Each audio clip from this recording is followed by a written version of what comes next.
the Jewish billionaires who gave me all this money are the reason why I recognized the Golan Heights, are the reason why I moved the embassy from Tel Aviv to Jerusalem. These people who operate as American citizens yet are loyal to a foreign country. This is fucking indefensible.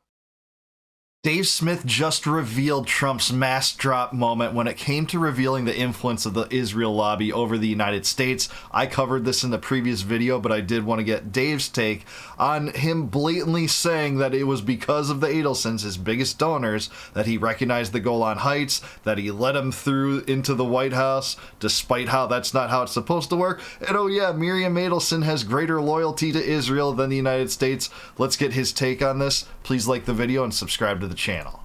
Miriam, stand up, please. She really is. I mean, she loves this country.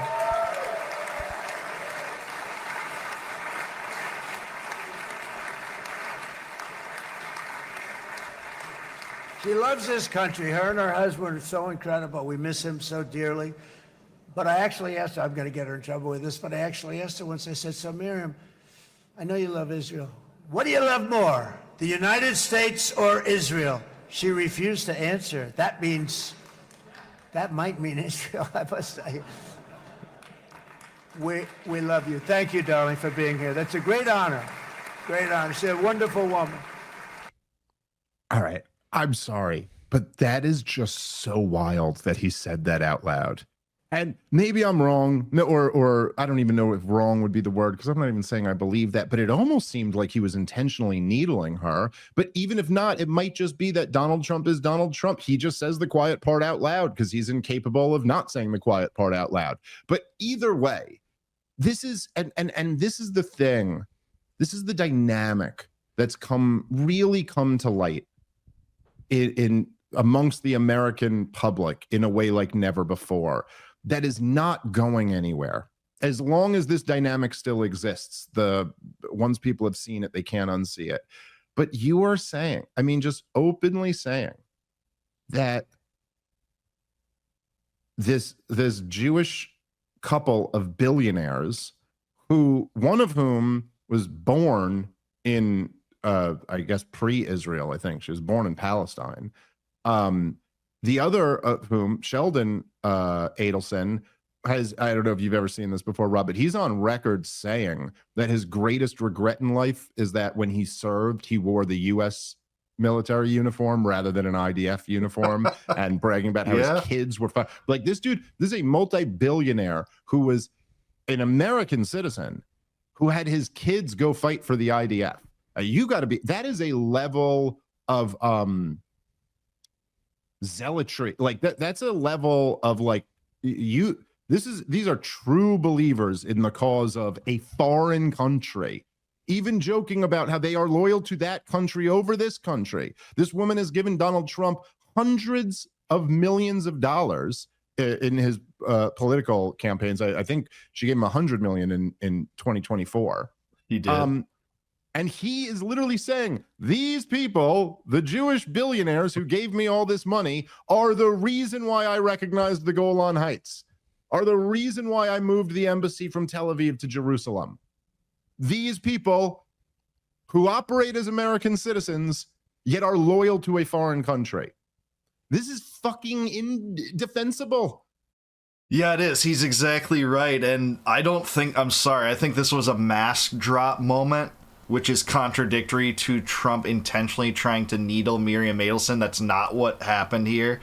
You know, a lot of people are saying, hey, this is just 4D chess to undermine Adelson and the influence of the Israel lobby. No, it's not that. It's that Trump runs his mouth, and as soon as he gets a positive reception, he also often doubles down on that and goes a step further. This is where that is. So yes, catch me on quote right now, you will not see any turn against the Israel lobby from Trump. You will continue to see the Adelsons be close to Trump. Trump will continue not to suggest that there should be a Palestinian state. It's nothing of that sort. It wasn't needling Miriam Adelson. And actually, when Trump said, hey, this is going to get her in trouble, no, I'm sorry. I mean, that got you into trouble more than Adelson, because people knew what Adelson were. Many people that are paying attention know what Trump is too, but less people are so. And when you divulge the fact that this disproportionate influence exists from these donors and the Israel lobby in general in your administration, that looks worse on you, Trump. It's not Adelson, who people know is a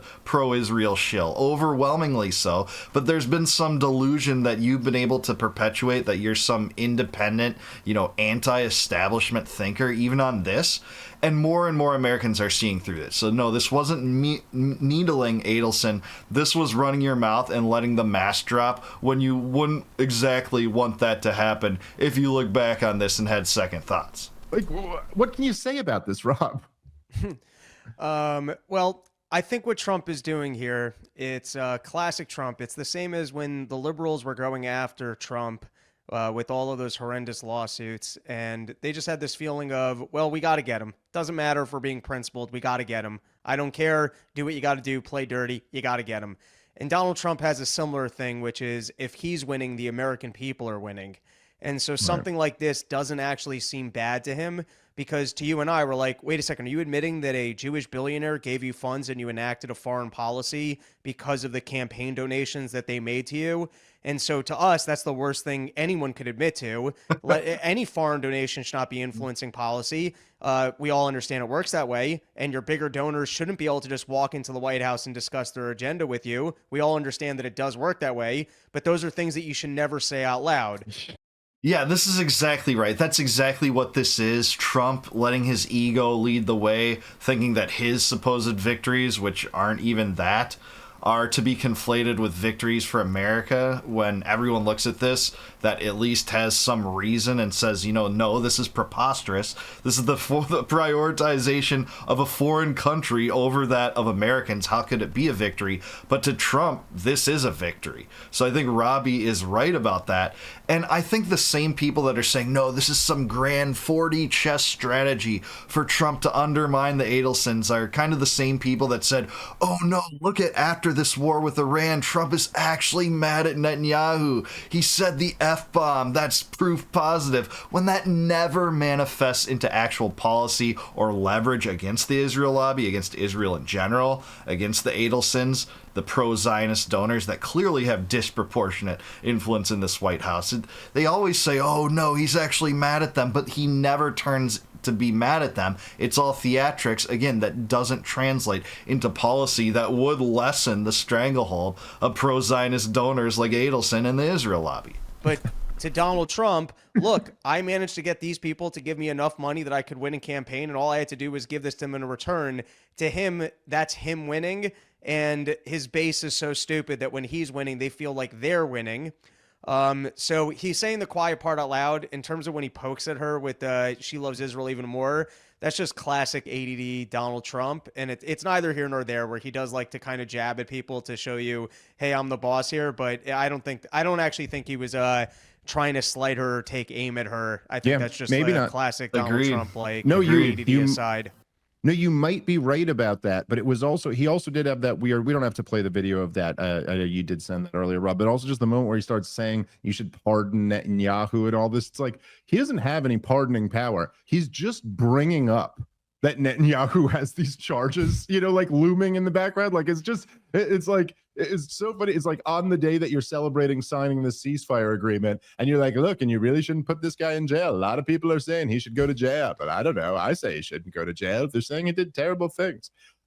That won't age well. It's so sickening. It's revolting. I said in another video that part of this speech was particularly nauseating to me. And by the way, he wouldn't say that if he was trying to needle Adelson and the influence of the Israel lobby. He wouldn't also say, oh no, Netanyahu needs a pardon. That war criminal, the genocidal maniac he is that the whole world can see, except for this pro-Zionist administration, it seems. Yet, I'm sorry, that's insane. And Netanyahu should go down for those crimes, and he probably never will. But if nothing else, he should go down for fraud and corruption, which they actually have him dead to rights on. He was going to go down for those charges in 2019 and into, I'm sorry, right before October 7th. There was a scandal developing regarding that. They're still on the table. They've just been delayed because Netanyahu has successfully diverted from that by attacking all of Israel's neighbors, essentially, including Syria, Lebanon, Yemen, Qatar, getting the U.S. sucked into a war with Iran that he's done, and had a genocide in Gaza to kind of divert attention from that, but that's the truth. But it is just like, especially like, Donald Trump, of course, as you said, he's doing the Donald Trump thing. So he's bragging about his achievements, and he's still got his script down about how it was, moving the embassy, recognizing the Golan Heights, things like that. But like, to the rest of the world, the big policy is the destruction of Gaza that America has been financing for the last 2 years. And so again, in that environment, to just be bragging about this, like, again, just openly bragging. I mean, this is the type of stuff that, like, if Nick Fuentes said this, people would go, oh yeah, that's like fucking what neo-Nazis said. This is like Jew-hating conspiracy theory shit. But just to openly be like, hey, these Jewish billionaires finance my campaign, influence my policies decisions. By the way, did I mention that they're loyal to Israel above the United States of America? It's just like wild to see the president of the United States of America just casually admit that, as if it's no big deal. Yeah, Dave is so right about that. This is the sort of thing that would have you called a conspiracy theorist at the base minimum. So if you said, number one, Israel has a disproportionate influence in the U.S. government, that would make you an anti-Semite. We've all heard that. If you say that, you're someone of Providence in a debate, discussion online, you are called an anti-Semite for that. If you say, well, it's because that, the U.S. recognized the Golan Heights and moved the U.S. Embassy to Jerusalem, that proves that this idea is borne out, that the Israelis have incredible influence in the U.S. government. They'll say, you're a Jew hater. That's not true. There can't be anything that's true to that, and this is just a conspiracy theory. And then if you say, here's the crescendo, that Miriam Adelson and my top donors are Israel above the United States and can't answer the question of which country they prefer more and love this country beyond imagination, if you say that, then you're guilty of blood libel. This is the case. This is what would be said to any critic of Israel if they said the exact same things verbatim that Trump did. I think this is Dave's best insight here.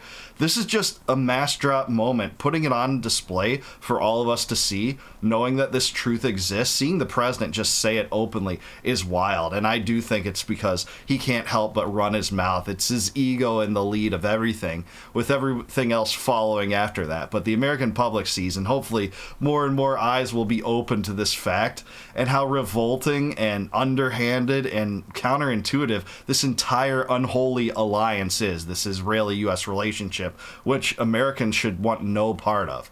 We shouldn't want Israel first mentality because of all of its ramifications in terms of foreign affairs, foreign policies, getting involved in wars in the Middle East, having our troops stationed there, and in the direct, ability to be hit by Israel's Arab enemies. And for nothing, for debt and inflation. And you can see how it spills over into domestic politics and hate speech codes that deal with anti-Semitism and equating that with being anti-Israel, anti-Zionism. It's just so horrendous, and we see this borne out not only in foreign policy, but in domestic policy. That's a point I try to drive home. But yeah, this was lunacy put on display. I don't think this was an intentional needling of Adelson, despite how many Trumpian 40 chessers come to the board and say, hey, that's exactly what this was. Well, I'll bet you this won't manifest into any kind of anti-Israeli policy on the U.S. end. But what do you guys think? Let me know down below. Do you think Dave Smith's right? Was he actually trying to needle Adelson? What does this say about American politics? And is Dave right that this would be considered Jew hatred if it was said by a critic of Israel? Let me know down below. Please like the video, subscribe to the channel. Also subscribe to Dave Smith. Great segment here. I think great insight by Robbie there too. If you like my video and my commentary, please consider becoming a YouTube member. You can do that by hitting the join button below. That'd mean the world to me. You'd help support the channel, and in return, I'll give you access to all my videos before they go live to the general public on YouTube. And until I see you guys next time, no more war, no more debt, no more inflation, and no more empire. Peace out, guys. Catch you in the next one.